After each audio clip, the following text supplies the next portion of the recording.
6h15 est l'invité de Comment j'ai réussi. Bonjour Christophe Douat. Bonjour. Merci d'être avec nous. Vous êtes le président du directoire de MedinCell. Vous êtes ce qu'on appelle une biotech, spécialiste des traitements injectables à action prolongée.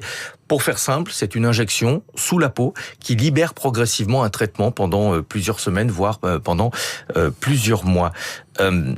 C'est l'avantage évidemment de cette technologie, c'est de permettre ce qu'on appelle l'observance, c'est-à-dire de continuer à recevoir son traitement, parce que quand on le prend en cachet, on se rend compte en fait qu'un patient sur deux ne respecte pas l'ordonnance du médecin. Tout à fait. Et d'ailleurs, cette observance, c'est la priorité de l'Organisation mondiale de la santé, puisqu'en moyenne, les statistiques montrent qu'un patient sur deux prend mal ou ne prend pas son traitement. Oui, et ça a des conséquences évidemment pour certaines pathologies où il est absolument impératif de respecter la prise du traitement.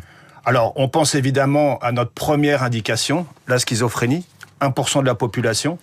Et là, c'est encore plus que les 50%, puisque c'est 75% des patients qui prennent mal ou pas leur traitement dans les 24 mois. Est-ce que potentiellement tous les traitements peuvent être adaptés et proposés sous une forme injectable à action prolongée ? Alors, à deux conditions. Alors, dans un monde idéal, oui. Mais il faut qu'il y ait une réussite technique, parce que ce qu'on fait est extrêmement complexe. Et deuxièmement, il faut que l'équation économique s'y prête. Donc que les remboursements soient adaptés. En schizophrénie, ces traitements sont remboursés à hauteur de $25 000 par an aux États-Unis. Ça veut dire que le traitement sous cette forme coûte plus cher ? Il coûte le même prix que les médicaments sous-jacents d'origine quand ils étaient encore protégés par les brevets.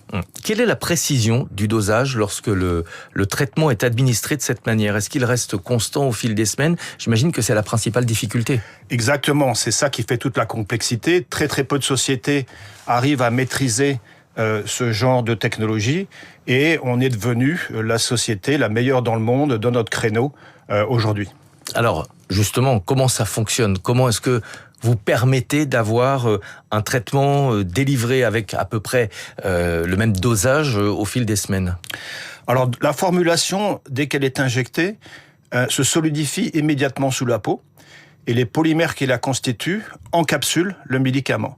Ces polymères vont se résorber et en se résorbant, ils libèrent le médicament pendant les durées qui sont très longues, parfois 1 mois, mais jusqu'à 6 mois. Comment est-ce que vous travaillez avec les laboratoires ? Qui adapte ce traitement qui, au départ, est souvent proposé sous forme de cachet ? Alors nous, on se concentre sur la technologie et la mise au point de la formulation et on donne des licences à des grands groupes pharmaceutiques qui font le développement clinique, la commercialisation et en échange, on reçoit des royalties et des paiements d'étape extrêmement conséquents qui se chiffrent en dizaines de millions de dollars. Donc ça, c'est votre business model, ce sont les laboratoires qui vous versent des royalties. Exactement. Ouais.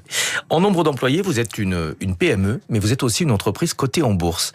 Est-ce que ça vous donne plus de poids face notamment aux grands laboratoires pharmaceutiques ? Alors ça nous donne beaucoup plus de visibilité, beaucoup plus de crédibilité et aussi un accès à des fonds pour se développer.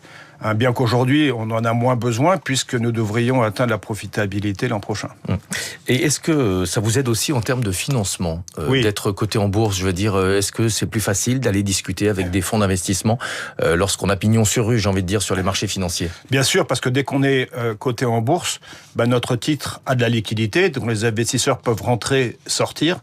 Et ça devient beaucoup plus attractif qu'un investissement dans une société privée où on est scotché.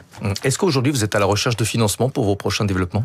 Alors, pas aujourd'hui, puisque comme je disais, on pense atteindre la profitabilité l'an dernier. On a fait un tour de table en février dernier, qui a vu d'ailleurs l'arrivée de fonds prestigieux américains au capital de la société.